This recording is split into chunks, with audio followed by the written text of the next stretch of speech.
যে কোনো খাবার সুস্বাদু হওয়ার সাথে সাথে যদি খাবারটা সাজিয়ে গুছিয়ে দেওয়া যায় তাহলে সেই খাবারটা আরও বেশি ভালো লাগে। ছেলে মেয়েকে যদি একটুখানি গুছিয়ে গাছিয়ে দিই তাহলে কিন্তু ওরা ভীষণ খুশি হয়।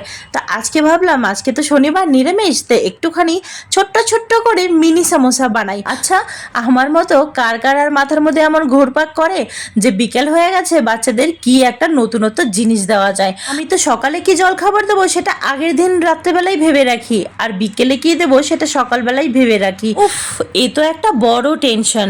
তো যাই হোক, কিছুটা ময়দা মেখে আধা এক ঘন্টা মতো রেখে দিয়েছিলাম, তারপর আলুটা এমনভাবে বানিয়ে নিয়েছি, আলুটা কিন্তু ভীষণ টেস্টি হয়েছিল। নিরামিষ সমোসাও কিন্তু খুব ভালো লাগে। সিঙ্গারাগুলো ছোট ছোট আর দেখতে এত সুন্দর হয়েছিল, গ্যাসটা ধিমি করে একদম অনেকটা টাইম নিয়ে আরামসে ভেজে নিয়েছি।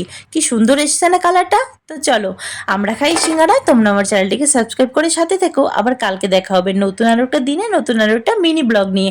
সবাই ভালো থেকো, টাটা।